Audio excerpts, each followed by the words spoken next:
Our reading this morning is a letter from Unitarian Universalism to UUs. Earlier this year, religious educator Paula Gribble wrote a piece for the UU community she serves in Charlotte, North Carolina. It's written as a letter addressed to my dearest UUs, signed by Unitarian Universalism in 2024. What follows is an adapted excerpt of that letter. So many things in the world have changed over the past few years, and so have I. We look at the weary world and wonder, what good can we still do? We see the pain and systemic hate perpetuated on our planet, and sometimes against our planet, and feel disheartened. What can we do? I am Unitarian Universalism, and I say to you that you have done good and that we can do good. We were at the forefront of civil rights, of women's rights, of environmental rights.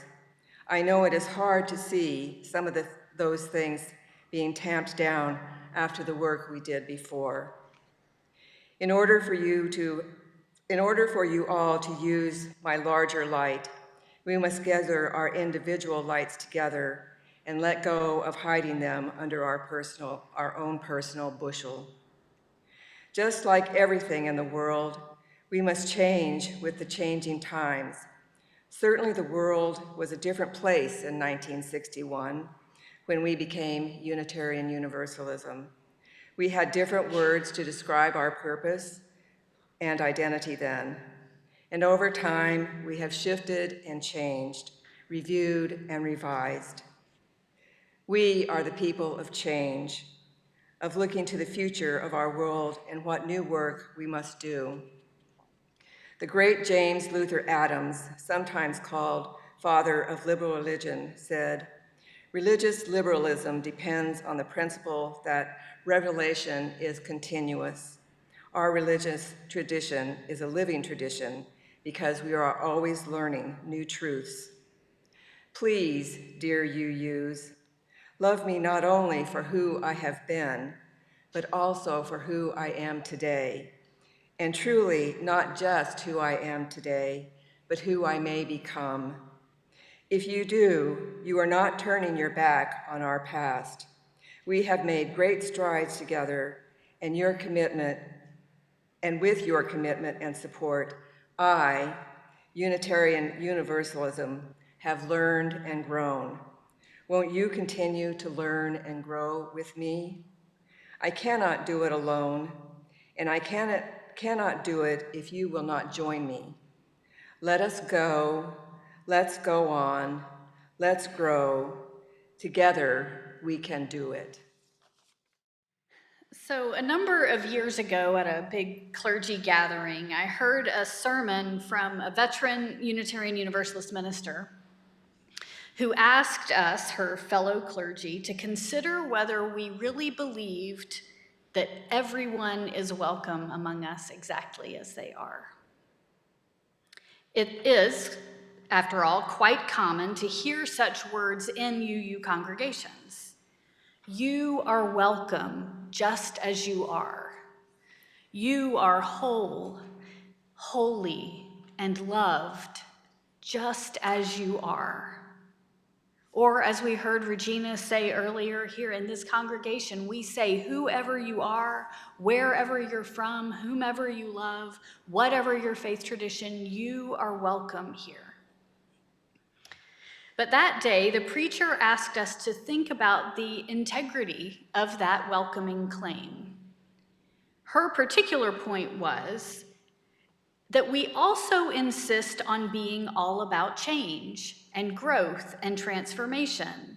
We say you're welcome as you are, and then we tell you you have to change to be a good Unitarian Universalist. Which one is it, she asked. I remember feeling very frustrated that day by what I perceived as a false dichotomy that she was offering. I wished she had offered more nuanced analysis of that tension between you are welcome just as you are and we must grow and change. Although I've also considered that maybe I should be grateful that my frustration led me to wrestle with those tensions more intentionally and intently on my own. Because I do believe that both those things are true. That each of us is whole, holy, lovable, just as we are, whoever we are. And I believe that a life of faith is not complacent and unchanging. A life of faith is perennially engaged in exploration that enriches and deepens understanding. Understanding one's own life, understanding the community, understanding of the natural and physical worlds, understanding of scriptural texts. And this sort of exploration inevitably leads to transformation, change, growth. Our very humanity is absolutely sacred. I believe this with my whole heart. And we are wholly imperfect, like that circle. It's a sacred imperfection, and our faithfulness compels us to remain in dialogue with that sacred imperfection. And it is that compulsion, that conviction to remain engaged that informs the work that is happening in the wider Unitarian Universalist movement right now to more accurately and effectively express the values that ground Unitarian Universalism now in the 21st century. One of those values is transformation. We adapt to the changing world. We covenant to collectively transform and grow spiritually and ethically. Openness to change is fundamental to our Unitarian and Universalist heritages, never complete and never perfect. You are whole, holy, loved. And for as long as you live, you have a capacity for growth and change, for expanded insight, for depth of understanding, for enhanced wisdom. Openness to change is fundamental. And the same is true for Unitarian Universalism itself, sort of as you heard expressed in the reading you just heard from Linda. To remain meaningful and relevant for our time, Unitarian Universalism as a whole, and also our individual congregations, must maintain an openness to expanded insight and depth of understanding and enhanced wisdom. Please, dear UUs, says our imaginary letter, love me not only for who I have been, but also for who I am, and truly not just who I am today, but who I may become. Happy Transgender Day of Visibility, right? In this pulpit last week, Reverend Michael Slack quoted words of Cole Arthur Riley, published in her book, This Here Flesh. Reverend Slack was speaking about covenant, and yet as I listened to his sermon, I noticed how relevant Riley's words were also to this idea of transformation. So I went to my copy of the book and read that chapter. And here's this, you heard a lot of this last week, but I'm going to read it to you again. The process of knowing the self should be relentless. It will be worth asking what is really true. It will always be worth asking what is really true of us. For each day we live, the risk of alienation can cause us to dissociate from the truth of ourselves. But each year, I know love and belonging, a love that doesn't require sacrifice at the altar of acceptance. I become more of who I already am. This doesn't mean I won't be called into new things or experience spiritual calls to change or grow. But even with the things I will become, I am called to them because on some deep plane of the soul, they are already true of me. I choose them out of a fidelity to self, not an aspiration toward an idealized self. Transformation isn't necessarily about becoming something or someone different. More often, transformation and growth are about becoming more fully oneself, more fully Paige, more fully Linda, more fully Michael, more fully Unitarian Universalism. Even with the things I will become, writes Riley, I am called to them because on some deep plane of the soul, they are already true of me. As a young adult, I told my parents that I was a Unitarian Universalist and no longer a Christian, which had been the tradition of our family and the doctrine I'd embraced into my early 20s. In response, my parents questioned the veracity of this new expression of faith.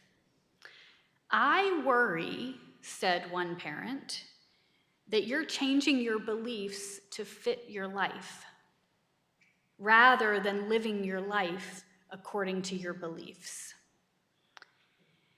At the time, I responded by saying that I thought I'd always been a bit of a skeptic and was just now discovering more adequate ways to express that skepticism.